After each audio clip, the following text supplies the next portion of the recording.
bahwa kami masyarakat Bogor akan mengawal dan setiap saat kami akan memperhatikan dengan seksama dan juga akan mendorong dan mendesak pemerintah Kota Bogor jangan lengah. Semangat!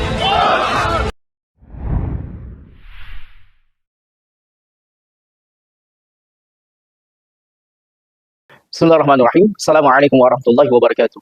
Alhamdulillah hamdan katsiran thayyiban mubarakan fi kama yuhibbuna wa yarda. Wassalatu wassalamu ala Rasulillah wa ala alihi wa ashabihi wa man tabi'ahum bi ihsanin ila yaumil ba'd. Kata mereka, mereka adalah orang atau ormas yang paling NKRI. Kata mereka, mereka adalah ormas Islam yang paling Pancasila. Kata mereka, mereka adalah ormas Islam yang paling toleran. Saking tolerannya mereka kemudian menjaga gereja.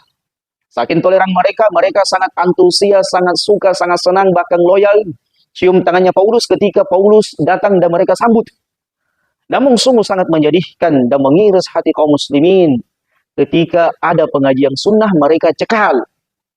Dan sungguh perbuatan sendik dan munafik ketika ada masjid sunnah, masjid Islam di Indonesia yang merupakan mayoritas kaum muslimin yang ingin dibangun di Bogor sana, masjidnya Ustadz Yazid rahimallahu anhu rahmatan wasi'ah wa ghafarallahu liman wa karami, mereka kemudian demo di depan pembangunan masjid tersebut. Sungguh sangat memalukan apa yang mereka lakukan. Dengan berkumpulnya kita hari ini, kenapa kita ada di sini dan kenapa kita bertahan sampai saat ini? Kepada Syekh Al-Mukarram, guru kita tercinta, kami persilakan. Alhamdulillah, alhamdulillahilladzi wahaba lana al-bina wa ja'alana min ahli sunnah wal jamaah. Kami di sini tujuannya bukan menolak pembangunan masjid, tapi pada intinya kami di sini adalah melaksanakan daripada ajaran-ajaran Al-Quran dan Sunnah. Betul? Karena ajaran ini adalah Wahabi yang berkedok Salafi. Betul? Wahabi yang memang memperpecah belah umat. Betul? Betul? Di ayat 114 tafsir ayat tersebut la yajuzu ayyubnal masjid qurbal masjid, tidak diperkenankan membangun masjid di samping masjid yang tujuannya adalah asyiqaq wal khilaf, tujuannya untuk memecah belah umat. Ini yang terjadi sekarang, kira-kira memecah belah umat tidak? Ini ada masjid kan di belakang? Di sana ada masjid kan? Fungsi masjid ini apa? Di dalam kitab bid'ah masjid, bid'ah di dalam masjid salah satunya adalah membangun masjid di satu wilayah yang memang sudah ada masjidnya. Ini kategorinya termasuk masjid dirar yang pantas jika memang dihancurkan dan dirobohkan. Tapi yang jelas bukan kami yang merobohkan, dia sendiri yang merobohkan. Jadi diingat, kami bukan Syiah, kami bukan yang merobohkan, kami tidak menolak. Kalau memang kalian membangun masjid sesuai dengan prosedur yang seperti jargon kalian kembali kepada Al-Quran dan Sunnah, mana buktinya? Buktinya masjid ini tidak sesuai dengan Al-Quran dan Sunnah. Jamaah rahmatullah. Sering saya sampaikan kepada jamaah ketika saya mengisi kajian, kalau kalian tidak bisa menjadi muslim yang baik 100%, minimal kalian jangan menjadi manusia sindik, manusia munafik yang menampakkan keislaman namun ingin menghancurkan akidah kaum muslimin, ingin merusak sunnah Nabi alaihi salatu wassalam. Dan nampak jamaah rahmatullah apa yang mereka lakukan selama ini. Ketika perang berkecamuk di Palestina, mereka justru datang ke presiden Yahudi. Allah alam, apakah mereka memberikan dukungan moral, dukungan semangat, dukungan keberpihakan kalau mereka berada di sisi Yahudi dan tidak berada di sisi Palestina? Ente muslim atau bukan? Taib. Kalau dikatakan Paulus ini adalah orang yang bijak, Paulus ini kita harus contohi dalam sikap bagaimana hidup sederhana dan tanda kutip dan sebagainya, tanyakan kepada Paulus.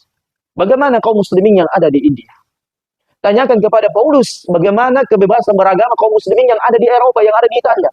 Tanyakan kepada Paulus bagaimana kaum muslimin yang ada di Palestina.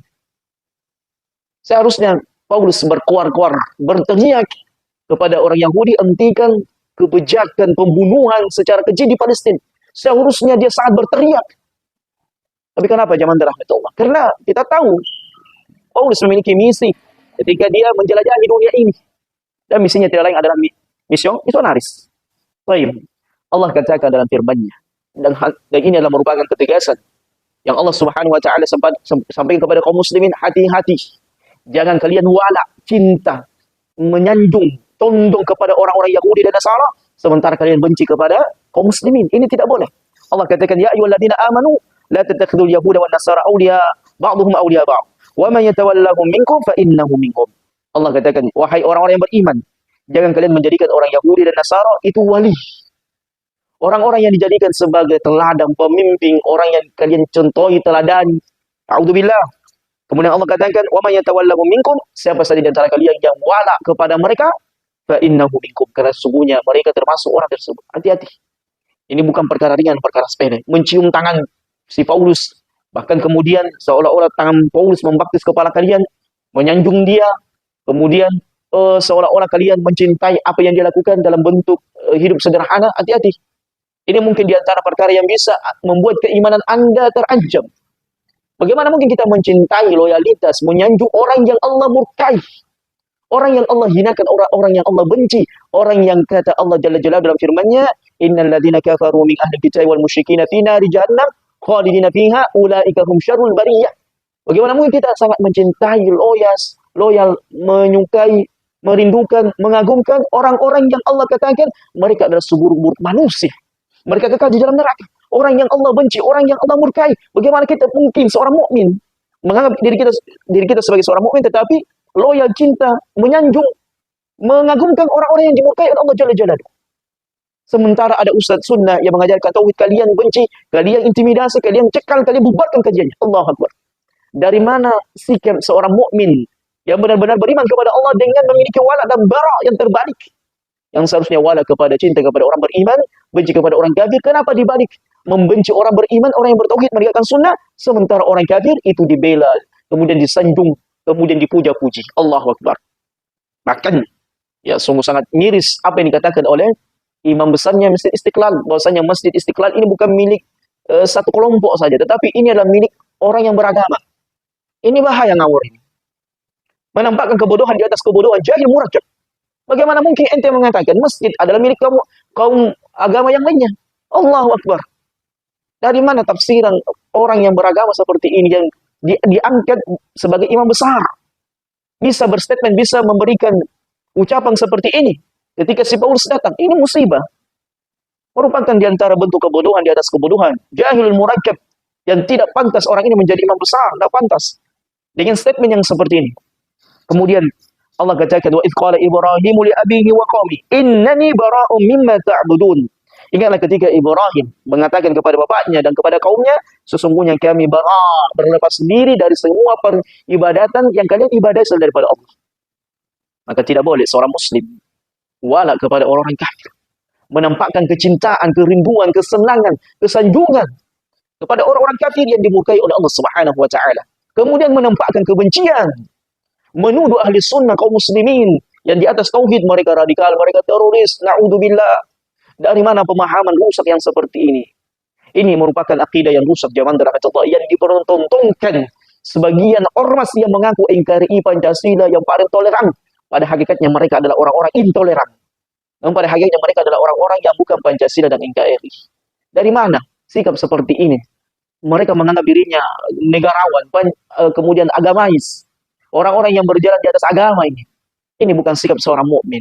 Karena sikap seorang mukmin itu tegas, lugas, jelas. Mereka wala kepada orang-orang beriman, cinta kepada orang beriman, cinta kepada kebaikan, dan mereka berlepas diri. Mereka berlepas diri dari kekufuran dan tokoh-tokoh kekufuran. Bagaimana kita menyanjung Paulus?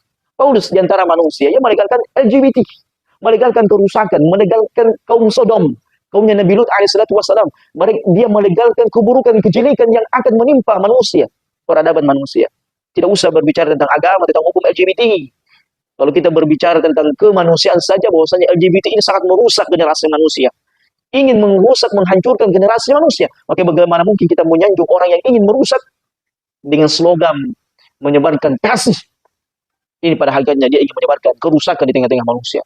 Hadza wallahu a'lam bishawab. Subhanakallahumma bihamdik, asyhadu an la ilaha illa anta astaghfiruka wa atubu ilaik. Wa akhiru da'wana wassalatu wassalamu ala Rasulillah wa ala alihi wa ashabihi wa man tabi'ahum bi ihsanin ila yaumil ba'd. Kabar gembira bagi ikhwan dan akhwat sekalian rahimani wa rahimakumullah yang ingin melaksanakan ibadah haji tahun depan atau tahun 2025 bersama dengan ana Al-Faqir Muhammad Malik Al-Athari, cukup dengan budget 150 juta saja, insyaallah taala kita bisa melaksanakan ibadah haji. Dan jangan lupa, seat ini sangat terbatas. Jadi ana buka seat ini sangat terbatas. Jadi bagi antum ikhwan dan akhwat sekalian yang ingin melaksanakan ibadah haji tahun depan, segera daftar mumpun seat masih ada. Dan antum bisa daftar atau bertanya di nomor yang saya sudah cantumkan di bawah ini. Mudah-mudahan kita semuanya diberikan kemudahan oleh Allah Subhanahu wa taala untuk bisa melaksanakan ibadah yang sangat agung ini, ibadah haji dan rukun Islam yang kelima tahun depan 2025. Barakallahu fiik. Assalamualaikum warahmatullahi wabarakatuh. Sampai jumpa kembali di War Islam Channel.